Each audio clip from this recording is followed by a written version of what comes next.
And that's what a war can do. Snap existing partnerships and build new ones. President Zelensky is doing just that. He visited Saudi Arabia on Tuesday. He held talks with Crown Prince Mohammed bin Salman. Now, the choice of destination is key because Riyadh is neutral turf. It doesn't support Ukraine or Russia. On one side, MBS cooperates with Putin to keep oil prices up. On the other side, he backs UN resolutions against Russia. So MBS is keeping his options open. He isn't by any stretch an ally of Kiev. So why did Zelensky travel to Saudi Arabia? Here's the Ukrainian statement. It says President Zelensky noted in particular Saudi Arabia's strivings to help in restoring a just peace in Ukraine. Saudi Arabia's leadership can help find a just solution. So that's what Kiev wants. It wants Saudi Arabia's middleman powers. And they're quite good at it. In September 2022, Russia and Ukraine exchanged prisoners. The deal was a complete surprise. No one had expected either side to agree, but Riyadh got it done. Saudi officials said MBS played a key role in the talks then. He got Moscow and Kiev to exchange 300 prisoners. Around 10 of them were foreign nationals. So Saudi Arabia has a track record of doing some good middleman work. Maybe Zelensky wants a repeat of that. He recently called for the release of captured Ukrainians. It could offer him a domestic political boost.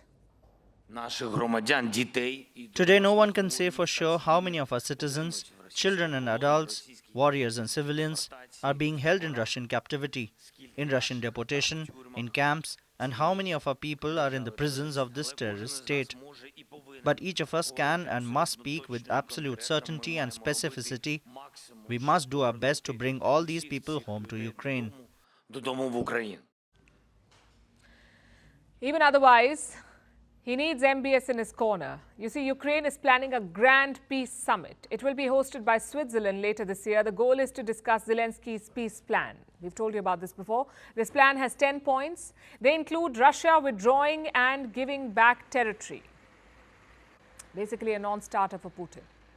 Which is why Zelensky needs more support, not just from the West, but also from neutral partners. Enter Saudi Arabia.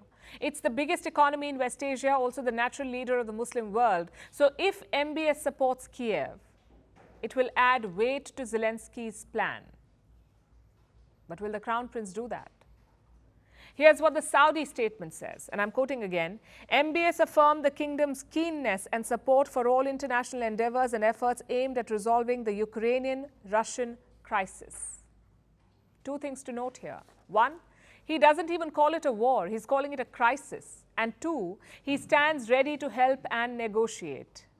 And this sums up Riyadh's policy. Yes, they have pushed for peace, but they have done so without picking sides. MBS needs Putin to keep the oil prices high. Higher oil price equals more revenue. More revenue equals more futuristic projects and mega cities for Saudi Arabia. So don't expect MBS to abandon Putin. But forget Saudi Arabia for a moment. What does this outreach say about Zelensky? He's on shaky ground. Things are not going well on the battlefield. In the east, Ukrainian troops are being pushed back. They recently abandoned a town called Avdiivka. It was Russia's biggest victory since May 2023. Plus, military aid is stuck. The US Congress has not approved Joe Biden's request. Ukraine is waiting on $60 billion. They're running low on weapons and ammunition. In simple words, Zelensky is getting desperate. He needs to widen his coalition of support. He needs to reach out to neutral partners, maybe offer some concessions. We've seen that desperation in his recent statements. This week, he revealed Ukraine's total battlefield losses for the first time. More than 31,000 soldiers have been killed so far. Zelensky also said losing is not an option. We have no alternative but to win. There's no possibility to lose, because what if Ukraine loses? We won't exist. Our existence will cease. So we definitely do not want such an ending to the fight for our lives. So Zelensky needs to rally the world. He needs to remind the world about Ukraine. But it's a tough mission because there's a second war on right now, an arguably deadlier one. Some 25,000 civilians have been killed in Gaza. In Ukraine, that number is 10,000. It's an unfortunate comparison, but that's what it is. Plus, West Asia is a more sensitive region. So the global community is focusing on the second war, which is why Zelensky hopped on a flight. He has a short window here.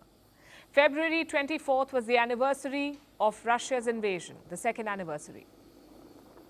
So he's getting some airtime and focus. Zelensky wants to capitalize on that, to use this window to reach out and rally support. After Saudi Arabia, he's now gone to Albania. There he is attending a security summit. But will these visits and statements translate into actual political support? Our experience of 2 years says no.